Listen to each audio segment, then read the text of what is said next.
Yo, it's definitely Cloud Chaser TV, man. We back up in this thing again. You dig? Hey, man, we got a very special guest, man. A legend, man. OG, from Athens Park. Can you introduce yourself? My government name is Christopher Hawthorne. I go by Cree Cree from Athens Park, and some know me as Cali Cree, which is short for California Cree. Got you, man. Man, we appreciate you blessing our platform today, man. Giving us your story, man. We know that you got a book that just came out, Power of Love too, correct? Yes, sir. Okay, we'll get into that in just a moment, man. But take us back, man. I know coming up at this part, some of us heard the story, but a lot of us haven't. When it come down to the 1980s, like what was it like in the 80s? Well, I mean, the early '80s was, premature hip hop, breakdancing, pop locking, graffiti, DJing, all that until '86 when the crack influxed the neighborhoods. Then everything shifted. Everybody wanted to get a piece of the pie. Everybody wanted to sell crack, get money. No, no doubt, no doubt, no doubt. So in the 80s, what's with the Athens Park, I know that your book is called Paru Love. So was it any Parus in Athens Park during this time? Right. Our hood back in the day was not really split up in two, but we had another. We had a generation of Pyrus came up and on one side of our neighborhood, which was known as the Rolling 130 Pyrus, which is a subsidiary to the West Side Pyrus. And early on, like my stepbrother, they were all Pyrus. However, when we came up about '85, we all converted. We all was on one page, and it was Athens Park. Got you. No doubt, no doubt. So like when there's like during this time, we hear the stories, because it definitely changed a little bit in the 2000s. We'll get there, but like far as blood love, like one blood, like everybody who was blood, they was pretty much it was one solid thing, no matter what hood you was from. Right, right. Back in the '80s, because we was outnumbered. For every one blood, there was probably like 6 or 7 Crips. So it didn't matter what hood you was from. Shit, you was a blood, a Pyru. I mean, it wasn't no. Now they kind of separate a little bit because they be like, well, I ain't the blood, I'm a Pyru, or I'm a this that. All that, everything that was on the red team was together. We was homies. It was one blood, blood love, and we was the underdogs. We was outnumbered. But however, over the years, homies done got deep. So now they done got deep. They done started all that division and separation. Got you. And y'all didn't see any of that separation. None of that separation came out in the 80s. Like you couldn't see that going, Hell moving no, forward. no sir. I'm telling you, I could go to any hood, shoot dice, win some money in dice game. I got to worry about my head getting blown off. Now, you win $100 in somebody's hood, they plotting to kill your ass. Right. Yeah. That's a damn shame. Yeah, man. You're Right. right about that. So you first get incarcerated, you first going to prison, you went to prison in the 80s, right? The early 80s? Or was it the Well, late I 80s? went to I went to fire camp. I was still a juvenile in the early '80s fighting fires. I ended up going to federal prison like 19 months later as an adult for distribution of crack cocaine. Done what they call is a crack law, which is when you get caught with whatever you get caught with, it was 100 times greater. So if I got caught with one key, it was equivalent to 100 keys. Hmm. That was the law that they had out. So that was putting a lot of brothers in jail. So and if you had two, what was it, 2 ounces, 50 grams of crack, it triggered a mandatory minimum of 10 years automatically. Hmm. Wow. And that's how a lot of people got caught up, and they started doing sweeps, from one end of the map to the other, and they would just fill the prisons up. So I went at a young age. I went in 1990. I was 19. I didn't get out until I was 37. I did 17 years and 10 months in federal prison. Yeah.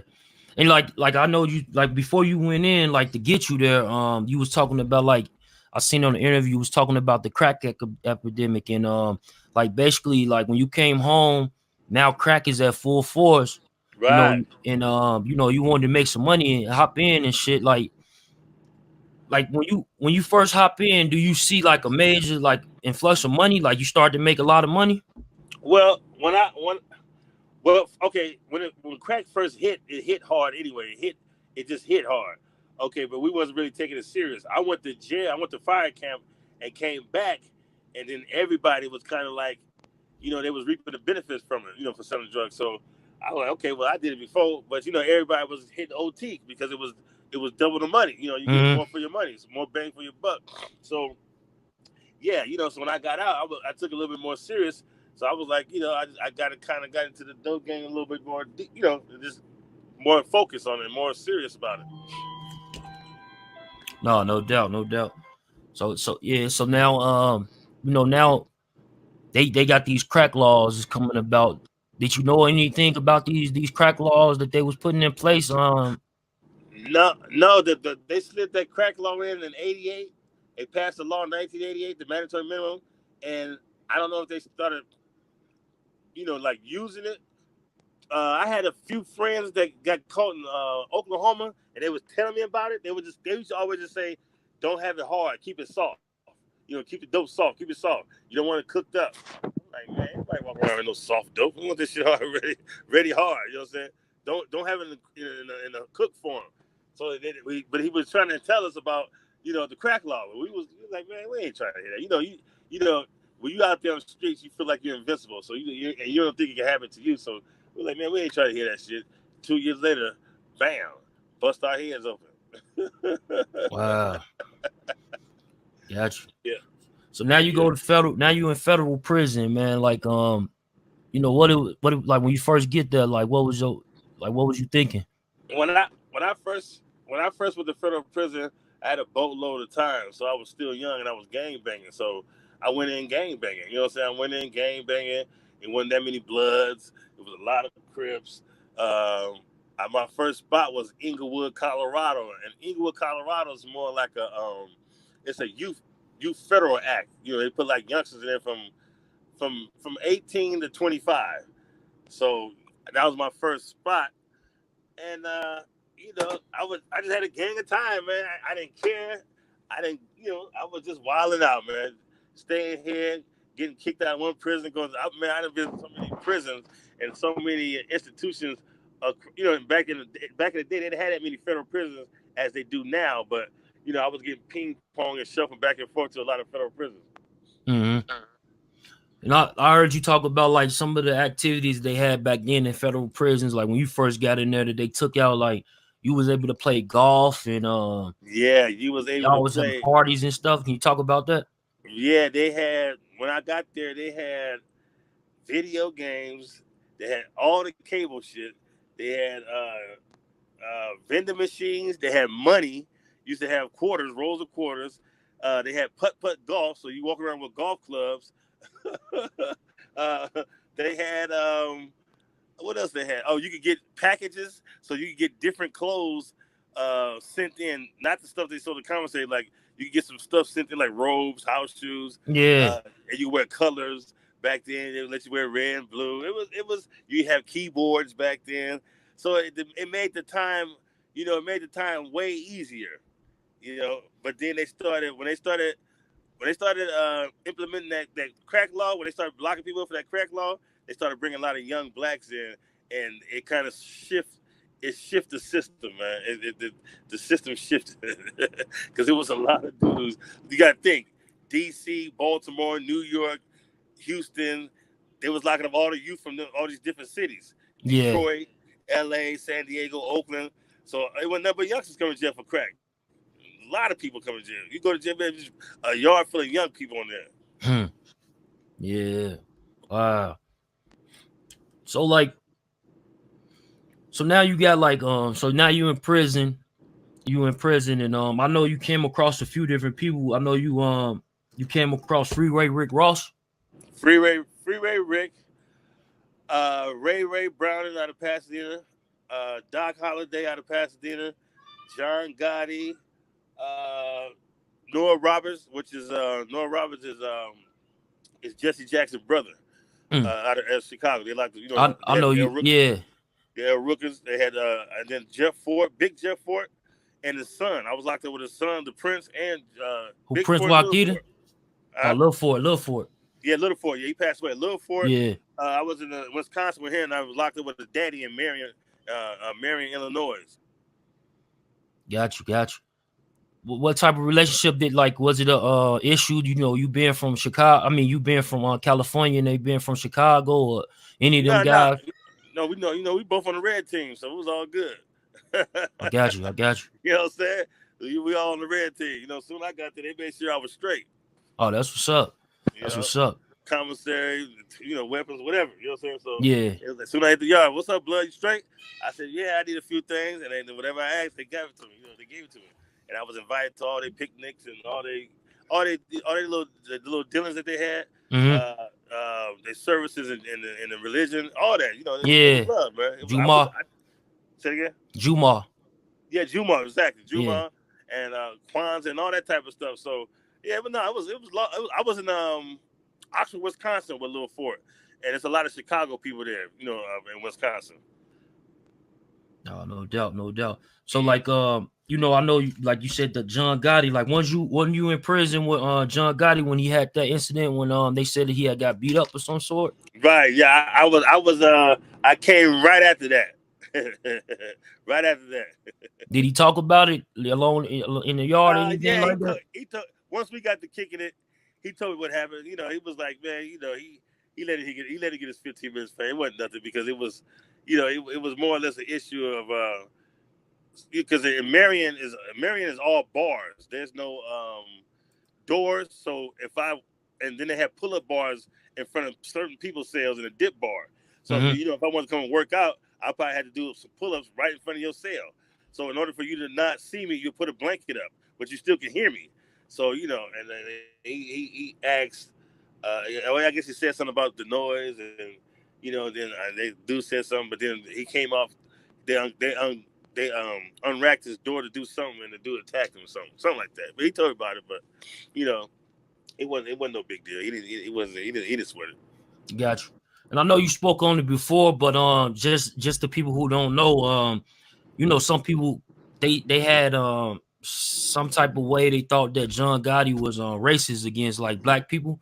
So like y'all living in that basically the same house because I remember you said it was what 13 people pretty much in 13 Right. cells. It was only the tier can only hold 17 cells, and I think on our tier only had 13 up top and like 12 bottom. So it was like 25 people in the whole unit itself. So I mean, the unit we was in was all blacks. It Mm-hmm. was all black and Mexican. So I mean, he wasn't trying to get over there where the white boys at. He was trying to stay clear away from them. So I mean, he, I mean, we talked every day. So I mean, Yeah, we went to rec every day. We kicked it every day.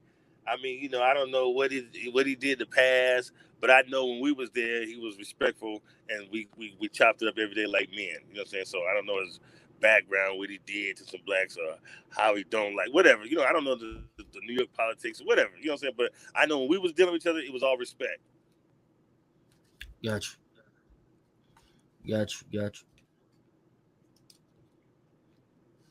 So like just like doing doing federal prison. So it's not at this time it wasn't that many of them, correct?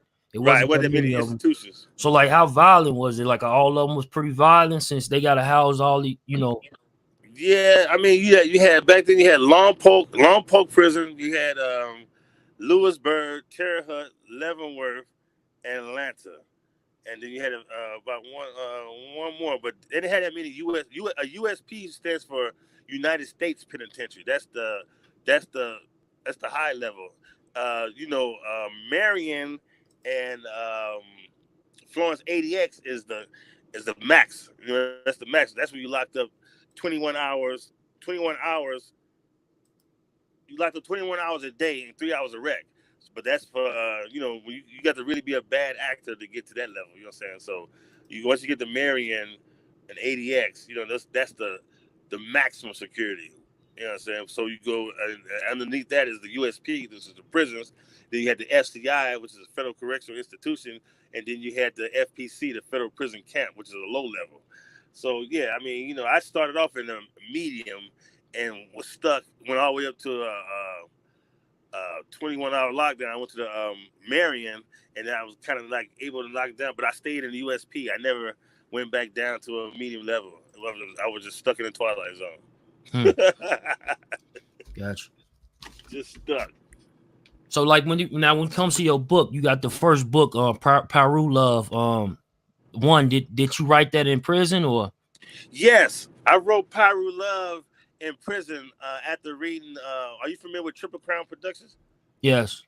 What's the name? Triple Triple Crown. Crown Yeah, the Publications. Yeah, the yeah. chick out of Ohio somewhere, but she had a lot of content through Triple Crown, and that those books was flooded in the federal institution. She sold a lot of books in prison. People was reading those.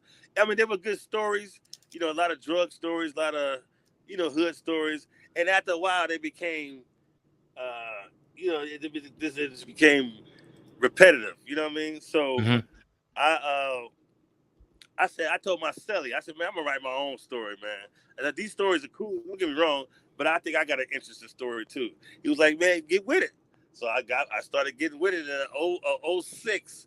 I wrote my first book called The Almighty Dollar, Athens Park. That was the name of it. And I wrote it, and I wrote it until I got released. I got released in 08. But when I got out in 08, I threw the book in the closet. I was like, to hell with that book. I'm back on the streets. Fuck that book. You know what I'm saying? So I got back on the streets, and I got locked back up for a violation. Mm-hmm. So when I got back in there, I said, man, let me get back on my book. That's probably what happened. I got locked up playing with that damn book. So I wrote Pyru Love because when I was in jail, one of my tight homeboys, his name was Hot Dog from Westside Pyru. He got killed in my neighborhood, man. And we grew up as kids. You know what I'm saying? So I kind of dedicate that book to him and another one of my homeboys named Kango from Westside Pyru. You know, they both passed while I was incarcerated. I've been knowing them since we was kids. So that's what kind of started me to write the book, thinking about them. So it was like a dedication to them. So yeah, I wrote Pyru Love Part 1, and I had another book called the FBOP where I was writing 2 books at the same time. When I get a mental block in one book, I would go to the other one and start writing. So I wrote 2 books in 1 year. And when I was like, I'm gonna be more serious about it. So I was just, getting the copywritten, doing everything I needed to do to get it. When I get out, I can, it'll be an easy process of getting it published. So, I did it, and I put it out. Me and my girlfriend, she helped me put it out, and it was doing good. I mean, it was cool. I had to do a lot of work, it's selling more now than it is ever. You know what I'm saying? It's selling way more now. Everybody. Good. I had to build up the momentum. I just built up a word of mouth. More people on the East Coast buy my books than anybody. More women on the East Coast buy it than anybody. Yeah, somebody in here just said it was a male, Corey Turner. He said that he got both of your books and you Yeah, that's my autographed partner. them. Yeah, that's one of my partners, man. He a lot of my Facebook and Instagram fans support my book, man. A lot of them. Yeah. A lot on the East Coast, Ohio, New York. Shouts out to all my readers out there, man. In Texas, all of them, they support it, man. And it's doing way better. I mean, it's doing way better than I put it out in 2012, but it's doing way better now. And then I end up going to jail for some goofy shit, and I was just sitting in jail. So the police, I don't know how many of the police got to an argument or something, but he Googled me. I think I told him to Google me something. I was being something smart ass, but he said, yeah, you're Arthur. So he's like, I was reading the reviews, man. Why don't you write part 2 to that book, man? He said, I don't read that shit, but I'm reading the reviews. They seem like they're pretty good. So he helped me write my book. He was giving me paper and pencils every day. So I wrote part 2 while I was in the county jail. I wrote part 2 in 62 days. Oh, that's dope. 62 days? 62 days. 62 days. I wrote Pyru Love Part 2, right? And I got one more. I'm going to write Part 3, the trilogy, when I get enough time. I'll be in my truck a lot. I'll be driving a lot, so I don't really have time. You kind of got to sit this. I got to sit in a certain area when I'm writing books. I got to sit at a certain place in the house. It's just some rituals I do, but I can't do it in this truck. I can't do shit in this truck but drive. Drive and sleep. I got you. So when did you I know that that's a part of your history too as well, man. Like you talk about truck driving and how it helped you, especially coming home and being able to make a nice amount of money legal. So like when it's the other guys coming home and they in tune and they trying to find a job, I know that you said something about that you can possibly help them get truck driving jobs. Yeah, I helped a lot of dudes, man, especially coming out of prison. I mean, this is my thing.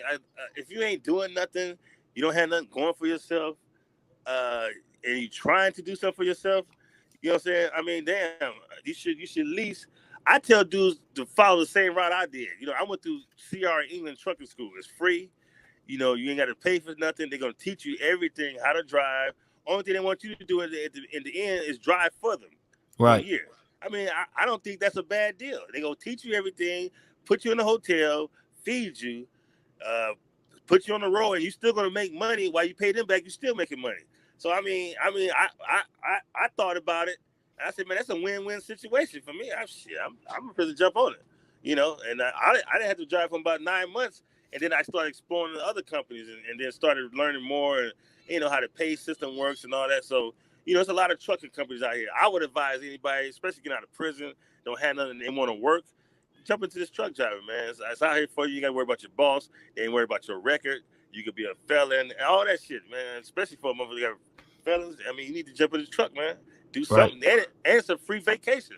I'm in Iowa right now. I done been to in a week. I done been to Boston, Massachusetts. I done been to Michigan. I just came from Chicago last night. What was that? Alabama. All these places in 1 week. See, yeah, and and that's a lot of people don't even get outside of their neighborhood. Man, you know what I'm saying? I'm trying to tell these dudes, man. But I mean, I got 2 beds. I got 2 beds in here, 32-inch TV, Wi-Fi, crock pot, microwave. All I need is some coochie. Female roll in. You know what I'm saying? So, Word. Every now and then I put one in, but I be on the road too long for them. They be like, you be out here more than 30 days. I be like, Right. 30, 40 days, 50 days. No, So. I understand that. So like I know I had Gunna. You familiar with Gunna, the female Gunna from your neighborhood? I had Yeah, her up yeah, on yeah. the My little podcast. homie from the fold. Yeah, she good people, right? Yeah. Yeah, we had her up here on the podcast and stuff, man. Shout out Gunna. Hey, shout out Brazy K at the Wrong Kind podcast, man. Y'all go sub up them on YouTube, man. If y'all don't know, we working together at Wrongkindeast podcast. For sure. Y'all definitely go follow them up, man, right now. And so like also Bone. So what was Mm-hmm. did you have a relationship with Bone? Yeah, that's my big homie. Okay. You got any stories you can give us like that you can remember? Like I know you got lots of them, but no, they all too bad, man. they yeah. Yeah. Just growing up, my homie was, he's the big homie. So back then you deal with we dealt with the homies different than they do with us now. You know what I'm saying? I looked up to the big homies. We respected the big homies. And they, not it ain't like now. These niggas now trying to knock the big homies out. They trying to knock your ass out. These young niggas trying to put you to sleep. Right. But yeah, other than that, I got some stories. But I don't want to share too many of them with the homies. But I mean, it's just we grew up in the same neighborhood. He was always giving us good advice. And then we was all doing our thing. You know what I'm saying? We always acknowledge each other in the streets. So that was it. Dope, man, dope. So like what can they pick up your book, man? And like exactly what they gonna be reading from it. Is it strictly on like Pyro Love? Like is it like what like give me like the concept of it for the people. Well, what it is basically it's a child. He was born out of his mother was turning a trick, and he was born from a like a horse son, and so he's trying to get attention from his mother, and his mother keep pushing him away. So the same attention that he's trying to get from his mother, he gets it from the gang. The homies in the streets kind of give him that attention as his mother, but he wants attention from his mother. He loves his mother, and she's steady because she's from Pyro too. She gang bang, so she's pushing him away. And he ended up being out of all her children, she had 2 twin females and 2 sons. And out of all her kids, he become the one. He become that one on the banging tip and on the more successful tip because he ended up becoming a little famous. Not famous, but he becomes successful, in the book too. So yeah, it's based on a true story. Names been switched around, and it's based out the neighborhood. Most of Mm-hmm. the book takes place on 129th in between Avalon and San Pedro. So when a lot of people read it, it takes them back. It's a good story. Yeah, it's true, and it's half of it's true, half of it's fabricated. You got to mix it up. But overall, when people my age read it, they kind of know what's up. They know they're like, oh, okay. Yeah. Youngsters under me, but people my age, when they read, they already know. Oh, dope. For sure. But I'm gonna put the part 3 out the trilogy, and it's gonna be. I mean, if you read the book, so part 1 is basically Solomon, the youngster, and then part 2 is his kids, and then part 3 is going to be his kids on the when they're grown up. So it's Mm. going to be pretty interesting. And So it's like I'm a it's rap. this generation. Yes, it's this generation, right? How they do things in this generation. So part 3 is after that's going to be a wrap. I got 5 other books that I wrote. I'm gonna put out. Dope, But man, dope. right now I'm working on a film. It's called Worldwide Whooping, right? Mm-hmm. And basically is how it's showing the blood culture outside of California. There's no California bloods in this documentary, right? So far I've been filming in Philadelphia and Alabama. So it's basically gonna give you insight on places that people don't think where gangs are at. They are. I'm talking all the way from Laos, Africa, Philly, Kissimmee, Florida, Lima, Ohio. So be on the lookout for Worldwide Whooping by Worldwide. Creek Creek. Yeah, Cali Creek Publications presents Worldwide Whooping. Got you. So, and where can they follow you at? Like, on what's your IG information, or where they can get the book? Like, is it on Amazon or Oh, okay. My bad. Yeah, you can find Pyro Love Part 1 and 2 on Amazon Books. Also, Cali Creek Publications on my internet. Then you can hit me up, Cash App. You can get an autograph. I keep books in my truck, so whenever I'm in your town, hit me up. A lot of people got my phone number. I get calls every day. Mhm. uh, my Instagram is Cali KALI_KRE, which is Cali Cree. My Facebook is the same, Cali Cree. You see the red logo, the red K logo. So yeah, follow me them two platforms, and you can find the book on Amazon for sure. No doubt, man. I appreciate you blessing our platform, man. Again, man, I definitely want to probably touch back bases with you on a different interview when you do the part 3. Um, Right. just to keep the relationship going, because I'm media, and shit, you're an author, and that's definitely somebody I want to put on my platform. You know what I mean? I appreciate it, man. Much love to the Wrongkindeast podcast.